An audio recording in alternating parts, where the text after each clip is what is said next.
Friends, तो अपनी जो हाइड्रोकार्बन्स की सीरीज चालू है उसमें हमने 2 लेक्चर कवर कर लिए हैं, जिनके अंदर हमने कि हाइड्रोकार्बन्स क्या होता है, हाइड्रोकार्बन्स के सोर्सेज क्या क्या होते हैं और किस तरीके से हम उनका प्योरिफिकेशन कर सकते हैं, किस तरीके से हम उनका फ्रैक्शनल डिस्टिलेशन करके किस तरीके से हम पेट्रोल को बना सकते हैं और क्या क्या उनके मेथड हैं। तो उसी में जो सेकंड लेक्चर में हम पढ़ रहे थे वहां पर चालू था हमारा आर्टिफिशियल मेथड्स। ठीक है, तो उस आर्टिफिशियल मेथड में एक तो हम पढ़ चुके थे जो क्रैकिंग करके हमने पढ़ा था। क्रैकिंग भी एक लिक्विड फेज में था और एक वेपर फेज में था। ठीक है, जिसमें आप टेम्परेचर बढ़ाकर उसका क्रैकिंग करते थे और वहां से आपको कार्बन, जिसमें 8 या 9 वाले कार्बन होते थे, आपको पेट्रोल मिल जाता था। अभी हम क्या करते हैं, यहाँ पर आर्टिफिशियल मेथड में सिंथेसिस दूसरा, उसमें 2 साइंटिस्ट, एक किसने बेटा बर्जियस नाम का था और दूसरा कौन था, फिस्चर-ट्रॉप्स। ठीक है ना, बर्जियस प्रोसेस ऐसा प्रोसेस है जो फर्स्ट वर्ल्ड वॉर हुआ था तब इस पेट्रोल को बनाया गया था, इस टाइप के पेट्रोलियम को बनाया गया था। ठीक है ना, तो उन्होंने क्या किया था, देखो क्या लिखा है कि जर्मनी के अंदर है ना, जर्मनी में ये बना था और फर्स्ट वर्ल्ड वॉर के टाइम बना था। क्या किया था, जो कोल है उसको हाइड्रोजन गैस के साथ आयरन ऑक्साइड की प्रेजेंस में 450 टू 500 डिग्री सेल्सियस पर और 250 एटमॉस्फेरिक प्रेशर पर जब हीट किया गया तो क्या मिला था, मिक्सचर ऑफ हाइड्रोकार्बन्स, जिसे हम क्या बोलते हैं, सिंथेटिक पेट्रोलियम, जो सिंथेसाइज किया गया, इसलिए इसका नाम क्या है, सिंथेटिक पेट्रोलियम। लेकिन उसके बाद जो दूसरे थे फिस्चर-ट्रॉप्स, उन्होंने इससे भी ज्यादा मात्रा में हीट किया और देखो में लिख रखा है हायर देन बर्जियस। उन्होंने क्या किया था, पहले स्टीम को कॉक के साथ 1200 डिग्री सेल्सियस, कितना यहाँ पे कितना था 450 टू 500, यहाँ पर कितना है 1200 डिग्री सेल्सियस, क्या मिला था, कार्बन मोनोऑक्साइड और हाइड्रोजन का मिक्सचर। और आपको याद होगा कि इस मिक्सचर को, इस कॉम्बिनेशन को हम वाटर गैस बोलते हैं। ठीक है ना, तो the mixture of carbon monoxide and hydrogen gas इसे क्या बोलते हैं, वाटर गैस बोलते हैं। बेटा आपके थ्योरेटिकल क्वेश्चंस यहीं से सब क्लियर हो जाएंगे। अगर आप पेट्रोलियम के क्वेश्चन लेके बैठोगे, सीएनजी का, एलपीजी का, ठीक है ना, जितने भी आप क्वेश्चंस होंगे उसमें वाटर गैस का मिक्सचर, इसमें क्या क्या रहता है, इसमें किसका मिक्सचर है, ये किसका मिक्सचर है, कितने परसेंटेज रहता है, वो सब आपको इसी नोट्स के अंदर से आपका सब क्लियर हो जाएगा। ठीक है, अब देखो यहाँ पर दूसरी कंडीशन में उन्होंने क्या किया, ये वाटर गैस बनाकर इसके कोएफिशिएंट x, इसके कितने y लेकर किसकी कोबाल्ट और निकल की प्रेजेंस में जब इसको हीट किया तो क्या मिला, मिक्सचर ऑफ हाइड्रोकार्बन। ये भी आपका क्या है, जैसे यहां पर मिला था मिक्सचर ऑफ हाइड्रोकार्बन, यहां पर भी क्या मिला, मिक्सचर ऑफ हाइड्रोकार्बन। तो ये क्या है, क्या है, पेट्रोल है ना, और साथ में वाटर रिलीज किया। ठीक, अगर आपको इसको और अच्छे से सिंथेसाइज करना है तो बेस्ट कैटलिस्ट जो आप यूज कर सकते हो वो क्या है, सुनिए, इस पे बेस्ट कैटलिस्ट होंगे कोबाल्ट 100 पार्ट्स ले लो, थोरिया 5 पार्ट्स ले लो, मैग्नीशिया 8 पार्ट्स ले लो, और बेटा ये होता है आपका किससे जो ये कितना बेटा 200 पार्ट्स। अगर आप इन सब का मिक्सचर लेकर इसको ऐसे कैटलिस्ट इस्तेमाल करेंगे तो क्या होगा, बेस्ट कैटलिस्ट बन जाएगा और आपको ज्यादा मात्रा में ज्यादा हीट मिलेगा। ठीक है, अब देखो अगली चीज हम क्या पढ़ेंगे, कैरेक्टरिस्टिक्स ऑफ हाइड्रोकार्बन। ठीक, हाइड्रोकार्बन की कैरेक्टरिस्टिक्स, पहला चीज है नॉकिंग। नॉकिंग का मतलब आपको लगता है कि आवाज। आज आपने देखा होगा जब कभी इंजन चलता है तो इंजन के अंदर से कभी-कभी काफी आवाज आती है। ठीक है ना, अगर ज्यादा आवाज आ रही है तो उसे नॉकिंग ज्यादा बोलेंगे, कम आ रही है तो उसे कम नॉकिंग बोलेंगे, मतलब आवाज का होना। तो नॉकिंग को हम इससे भी डिफाइन कर सकते हैं, मेटालिक साउंड, जो मेटल के जैसे साउंड आता है during working of an internal combustion engine. जब अंदर इंटरनली कंबशन होती है कोई चीज तो उसकी वजह से आवाज आती है, उसे क्या बोलते हैं, इंजन के अंदर से नॉकिंग बोलते हैं। जितना ज्यादा कंप्रेशन होगा उतनी ज्यादा इंजन की एफिशिएंसी होगी और उतनी ही कम नॉकिंग होगी। नॉकिंग मतलब क्या था, आवाज होना। तो अगर कंप्रेशन ज्यादा है तो कंप्रेशन ज्यादा होने से क्या होगा, एफिशिएंसी बढ़ेगी क्योंकि नॉकिंग कम हो रही है। ठीक है ना, अब है देखो, अगर मैं यहां पे tendency to knock falls off, मतलब क्या, नॉकिंग की टेंडेंसी, मतलब नॉकिंग का ऑर्डर, किसमें ज्यादा नॉकिंग होती है, किसमें इसमें कम होती है। देखो एन एल्केन क्या होता है, एन एल्केन मतलब नॉर्मल स्ट्रेट चेन, इसमें क्या होगी ज्यादा, उससे कम ब्रांच वाले में, उससे कम किस किलोमीटर बताओ, ओलेफिन्स, ओलेफिन्स मतलब जानते हो डबल बॉन्डिंग वाला, उसके बाद आप आगे लोगे ट्रिपल बॉन्डिंग भी बोल सकते हो, उसके बाद एक है साइक्लो एल्केन्स, मैं नहीं बोल रहा कि ओलेफिन्स को ट्रिपल बॉन्ड नहीं, डबल बॉन्ड है, उसके बाद आप ट्रिपल बॉन्ड ले लीजिए और उसके बाद क्या आएगा साइक्लो एल्केन्स और देन क्या आएगा एरोमेटिक हाइड्रोकार्बन्स। ठीक, ये किसका ऑर्डर है, नॉकिंग का। ऐसा क्वेश्चन बनता है, बताओ किसमें नॉकिंग ज्यादा होगी, अगर मैं इसको बढ़ा दूं तो क्या नॉकिंग बढ़ जाएगी, यस, अगर मैं इसको बढ़ा दूं है ना, तो इसके एक ऑर्डर भी आता है, उसके ऊपर क्वेश्चन आता है। ठीक, अब एक चीज होती है ऑक्टेन नंबर, ऑक्टेन नंबर क्या चीज होती है, ऑक्टेन नंबर हमको बताती है कि वो कितना नॉकिंग कर रहा है और कितना नॉकिंग नहीं कर रहा है। अगर नॉकिंग ज्यादा है तो ऑक्टेन नंबर कम होगी और अगर नॉकिंग कम है तो ऑक्टेन नंबर ज्यादा होगी, ठीक है ना। तो ऑक्टेन नंबर क्या बोलते हैं, used for measuring the knocking character of fuel used in petrol engine. Petrol की बात चल रही है, डीजल की नहीं, डीजल के लिए ऑक्टेन नंबर नहीं होती, उसके लिए दूसरी चीज होती है जो अगली वीडियो में पढ़ेंगे, है ना। तो ये क्या था हमारा characteristics used for measuring the knocking characteristics of fuel, कितना नॉकिंग हो रहा है उसको मेजरिंग करने के लिए जो नंबर की रिक्वायरमेंट होती है उसको क्या बोलते हैं, ऑक्टेन नंबर बोलते हैं, ठीक है ना। इसको अगर डिफाइन किया जाए ऑक्टेन नंबर तो इसकी डेफिनेशन है, आप याद रखना चाहे रखे, पढ़ना चाहे तो सिर्फ पढ़ ले, है ना। तो ऑक्टेन नंबर की डेफिनेशन क्या बोल रखा है कि अगर आपके पास मिक्सचर है, मान लीजिए आपके पास क्या है आइसोऑक्टेन है और एक आपके पास क्या है एन हेप्टेन है, पहले आप क्या करो इन दोनों का, ये दोनों कितने मिले हुए हैं, मान लीजिए था 40% और ये कितना था आपका 60%, ये दोनों इस मिक्सचर में मिले हुए हैं। तो देखो अगर मैं बताऊं किसकी, देखो ये हेप्टेन है, इसकी ऑक्टेन नंबर होती है 0 और जो आपका आइसोऑक्टेन है ये वाला, उसकी ऑक्टेन नंबर कितनी होती है 100। अब आप ये देखिए यहां पर ये कितना परसेंटेज मिला हुआ है, ये 40% मिला हुआ है और ये कितना मिला हुआ है 60%। इन दोनों का मिक्सचर क्या बन जाता है, गैसोलीन, क्या बन जाता है गैसोलीन। तो गैसोलीन में अगर ऑक्टेन नंबर पता करना हो तो उसमें ये देख लो कि आपका जो आइसोऑक्टेन था वो कितना था, कितना था 60%, तो इसका गैसोलीन का ऑक्टेन नंबर भी कितना होगा 60, यानी डिफाइन क्या होगी, percentage by volume of isooctane present in a mixture of isooctane, है ना। जो मिक्सचर है आइसोऑक्टेन और एन हेप्टेन का, उस मिक्सचर्स में percentage by volume of isooctane कितना प्रेजेंट है वो क्या होता है, उसका ऑक्टेन नंबर होता है। मोस्टली आपको इनकी डेफिनेशन को रटने की जरूरत नहीं है, आपको एक आधा का ऑक्टेन नंबर पूछा जाएगा उसके लिए आपको बस ये चीजें याद होनी चाहिए, इसकी डेफिनेशन याद होनी जरूरी नहीं है। अब सुनिए गैसोलीन की ऑक्सीडेशन नंबर कब बढ़ सकता है, ऑक्सीडेशन नंबर नहीं सॉरी क्या ऑक्टेन नंबर कब बढ़ सकता है, वो देखो ऑर्डर, वो किसका ऑर्डर है बताओ, वो ऑर्डर किसका है, नॉकिंग का, और ऑक्टेन नंबर क्या होती है नॉकिंग का उल्टा। अब देखो अगर लेंथ बढ़ी, अगर लेंथ बढ़ी तो ऑक्सीडेशन नंबर क्या हो जाएगा, सॉरी ऑक्टेन नंबर क्या हो जाएगा, डिक्रीज होगा। अगर ब्रांच देखते जाओ, ब्रांच अगर आप बढ़ा रहे हैं तो उसकी वजह से क्या आ रहा है, ऑक्टेन नंबर इंक्रीज। अब देखो आपने डबल बॉन्ड और ट्रिपल बॉन्ड को बढ़ा दिया तो क्या आ जाएगा, ऑक्टेन नंबर इंक्रीज। आपने क्या किया, साइक्लिक एल्केन को बढ़ा दिया तो क्या हो गया, ऑक्टेन नंबर इंक्रीज। क्यों, ये लोअर ऑर्डर बनता जा रहा है।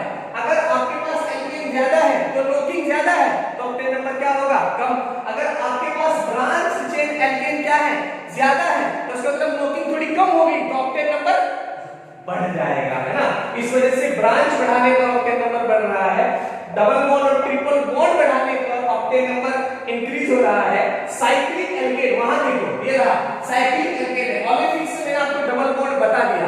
अब देखो साइक्लिक एल्केन बढ़ाने पर ऑक्टेन नंबर क्या हो रहा है, बढ़ रहा है। एरोमेटिक जो आपके एरोमेटिक है उनको बढ़ाने पर ऑक्टेन नंबर क्या हो रहा है, बढ़ रहा है। और अगर आप इसमें एक चीज है TEL होता है टेट्रा इथिल लीड, अगर आप इसको बढ़ाएंगे तो उसकी वजह से भी ऑक्टेन नंबर क्या होगा, बढ़ जाएगा, ठीक है ना। और अगर आपको ये गैसोलीन है, अगर आपको पेट्रोल के लिए कभी-कभी क्वेश्चन पूछ लिया जाता है कि बताओ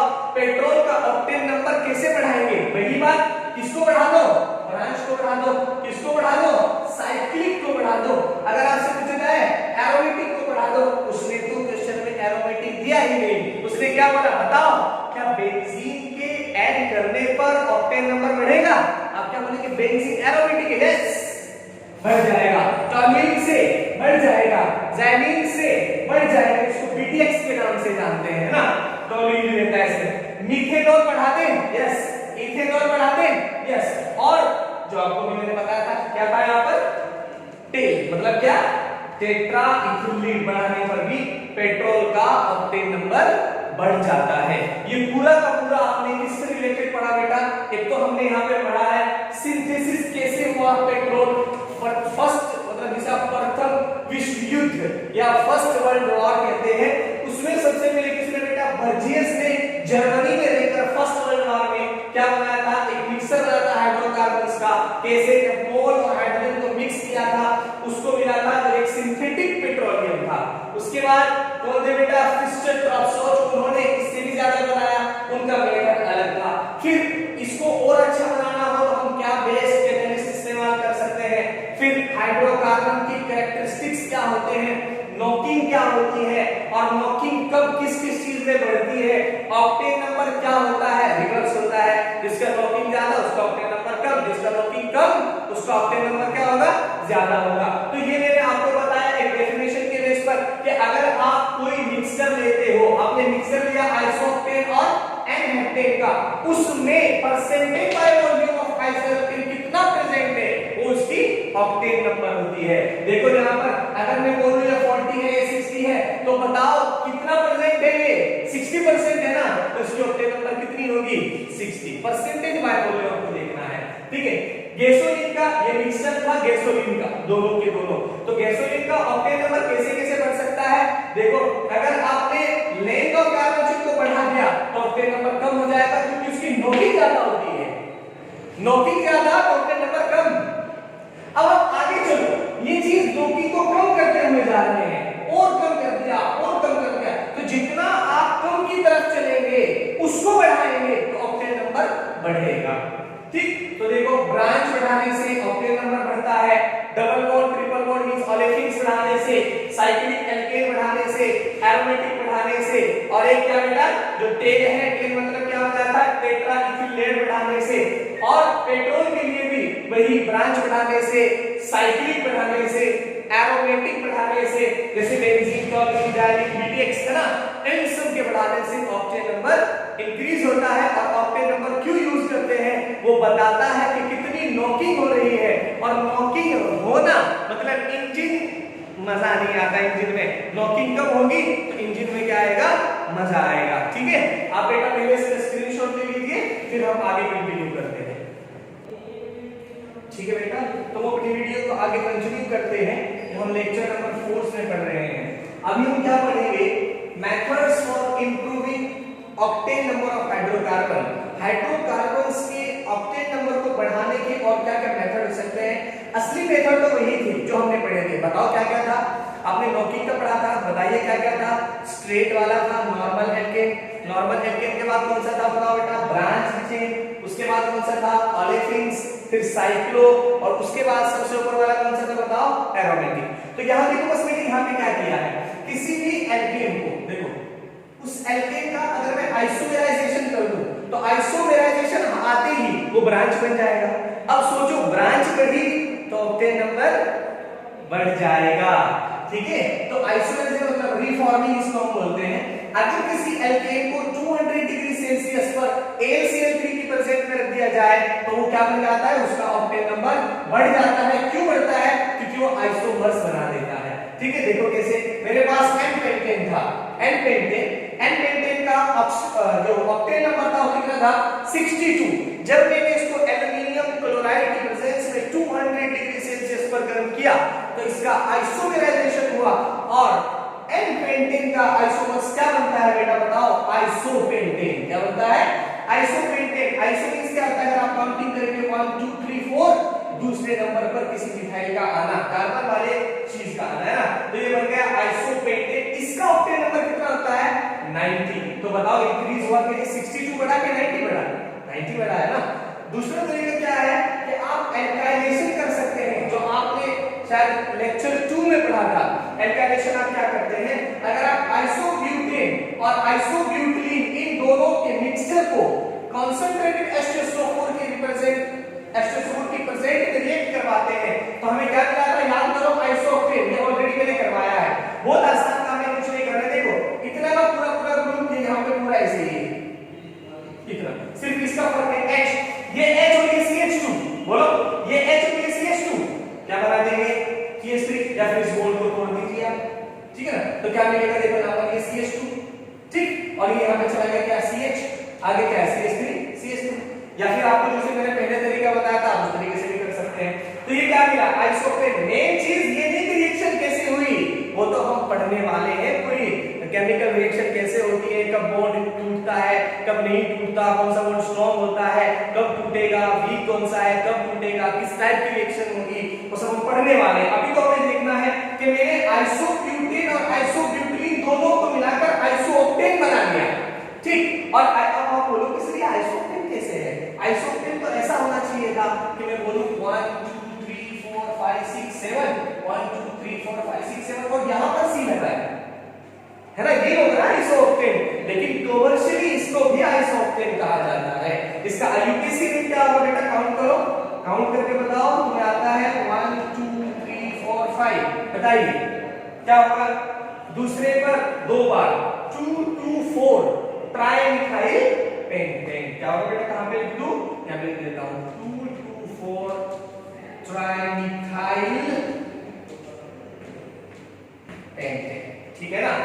तीसरा मेथड क्या है, अब देखो इसका कितना था, इसका अगर मैं देखूं तो कम था, और इसका ऑक्सीजन में कितना, ऑक्टेन नंबर कितना हो गया 100, पहले ही कितना था, लगभग 0 के आसपास हमने दोनों को जोड़ा था, हेक्टेन को, याद करो। तो इससे ऑक्टेन नंबर क्या हो जाता है, बढ़ जाता है। उसके बाद एरोमेटाइजेशन कर दो, एरोमेटाइजेशन मतलब क्यों, एरोमेटिक बना दो ना, और आपको तो पता ही है ऑर्डर, याद है ना, एन के बाद ब्रांच, ब्रांच के बाद क्या होगा बताओ, olefins, double bond, triple bond, उसके बाद साइक्लिक, उसके बाद एरोमेटिक। अरे एरोमेटिक का ऑक्टेन नंबर तो सबसे ज्यादा होता है, तो उसकी नॉकिंग सबसे कम होती है। तो अब हम क्या करेंगे, जैसे N-हेक्टेन को अगर मैंने प्लेटिनम और N2O3 की प्रेजेंस में कितना 500 डिग्री सेल्सियस पर गर्म करवाया तो हमको टॉल्यूइन मिलता है। बेंजीन के ऊपर CH3 लगाया, इसका ऑक्टेन नंबर 104 और इसका ऑक्टेन नंबर 0, वाह कितना बढ़ गया, इसलिए तो सबसे ज्यादा होता है। अब आ गया, ये होता है नॉकिंग और ऑक्टेन नंबर। अब दिक्कत आया, सर क्या ऐड करें कि नॉकिंग खत्म हो जाए, उन कंपाउंड को एंटी नॉकिंग कंपाउंड कहते हैं, ठीक है ना। क्या बोले, एंटी नॉकिंग कंपाउंड्स ऐसे कंपाउंड हैं जिनसे क्या हो जाए, नॉकिंग तो कम हो जाए और ऑक्टेन नंबर बढ़ जाए। ऐसे केमिकल कंपाउंड जो ऐड किए जाते हैं उनको हम क्या बोलते हैं, एंटी नॉकिंग कंपाउंड। और उसका सबसे फेमस एग्जांपल जो है वो कौन सा है, जो मैं आपको बताया था, TEL, तेल, टेट्राइथाइल लीड, है ना। ये मिक्सचर में यूज किया जाता है। उसके अंदर क्या क्या मिक्सचर होते हैं, ये होता है 63%, ठीक है। इथाइलिन कितना होता है, इथाइलिन मतलब कितना होता है, इथाइलिन क्लोराइड 9%, इथाइलिन ब्रोमाइड 26% और डाई 2%। ये सब का पूरे मिक्सचर में इसका इस्तेमाल किया जाता है। लेकिन कुछ फेमस की कुछ डिसएडवांटेजेस होती है। क्या डिसएडवांटेज है, ये लीड जो है ना डिपॉजिट हो जाता है इंजन के अंदर, बड़ी समस्या पैदा हो गई। क्या करें, तो क्या करना चाहिए, इस फ्री लीड को रिमूव करने के लिए आपको इथिलीन हैलाइड को ऐड करना पड़ेगा। क्या करना पड़ेगा, इथिलीन हैलाइड को ऐड करना पड़ेगा, फिर वो कंबाइन होगा लीड के साथ और क्या बनाएगा, वोलेटाइल लीड हैलाइड्स। ये देखिए ये लीड है, ये कौन है आपका, बताओ, इसको हम क्या बोलते हैं, इथिलीन हैलाइड। दोनों ऐड हुए, PBBr बाहर चले गए और क्या मिल गया, CH2 डबल बॉन्ड CH2, ठीक है ना। लेकिन इसका दूसरा डिसएडवांटेज क्या है, लीड पॉल्यूशन, पॉल्यूशन होता है। तो उसकी वजह से हम इसको यूज ना करके न्यू कंपाउंड यूज करते हैं, और वो न्यू कंपाउंड जो डेवलप्ड कंट्रीज हैं वो इस्तेमाल करती हैं। नाम देखो कितना खूबसूरत है, साइक्लोपेंटा डाइइनिल मैंगनीज कार्बोनेट, ठीक है ना। और इसको नाम किस नाम से बुलाया जाता है, AK33X। क्वेश्चन बनता है A33X कैसा है? एंटी नॉकिंग कंपाउंड, जो नॉकिंग को क्या करता है? कम कर देता है, ऑक्टेन नंबर को क्या कर देता है? बढ़ा देता है, और इसलिए डेवलप्ड कंट्रीज में इस्तेमाल किया जाता है। तो बेटा हमने इन चारों लेक्चर्स के अंदर, अभी इसके ऊपर एक लेक्चर और होगा, तब इसका पूरा जो इंट्रोडक्शन पेट्रोलियम से रिलेटेड है, क्योंकि अब तक हमने पेट्रोल को पढ़ा है, अभी हमें किसको पढ़ना बाकी है? डीजल को पढ़ना बाकी है। तो डीजल का हम आगे कंटिन्यू करेंगे, लेकिन अभी तक हमने जो पढ़ा है हाइड्रोकार्बन्स क्या होता है, दो टाइप का होता है, बताओ, एलिफेटिक और एरोमेटिक। एलिफेटिक के अंदर एल्केन, एल्कीन, एल्काइन, और एरोमेटिक के अंदर क्या आता था? एरीन आता था। फिर सोर्सेज क्या थे हाइड्रोकार्बन्स के? Mineral oil, crude oil, petroleum. Petroleum दो चीज, मतलब रॉक का जो ऑयल होता है वहां से। फिर उसके अंदर क्या क्या कंपोजिशन है? एल्केन की क्या कंपोजिशन है? साइक्लोएल्केन्स की क्या कंपोजिशन है? जो एरोमेटिक है उनकी क्या कंपोजिशन है? वो सब हमने पढ़ी थी, ठीक है ना। और उसके बाद हमने अलग अलग पढ़ा था, बहुत सारी चीजें हमने इस पूरे चारों लेक्चर्स में डिस्कस की हैं। और सबसे इंपॉर्टेंट चीज फिर क्या थी कि कैरेक्टरिस्टिक्स क्या होते हैं, नॉकिंग क्या होता है, एंटी नॉकिंग कंपाउंड्स क्या होते हैं, ऑक्टेन नंबर क्या होता है, किस तरीके से हम ऑक्टेन नंबर को बढ़ा सकते हैं, किस तरीके से हम नॉकिंग को कम कर सकते हैं, उसके क्या क्या मेथड है, आर्टिफिशियल मेथड्स क्या है, तो हम किस तरीके से प्यूरिफिकेशन करते हैं, किस तरीके से पेट्रोल को बनाते हैं, उन दो साइंटिस्ट ने कैसे बनाया, और कौन से कैटलिस्ट डालने पर उसकी यील्ड को बढ़ाया जा सकता है, ये सब हमने इन पूरे के पूरे लेक्चर में पढ़ा है। मुझे उम्मीद है कि आपको ये सब अच्छे से समझ में आया होगा। अगर आपको अच्छे से समझ में आया होगा तो इस पूरी वीडियोस को, ताकि सबको फायदा हो, लाइक करें, शेयर करें, और अगर आपने चैनल सब्सक्राइब नहीं किया है तो उस चैनल को सब्सक्राइब करें और अपनी स्टडी को जारी रखें। बाय।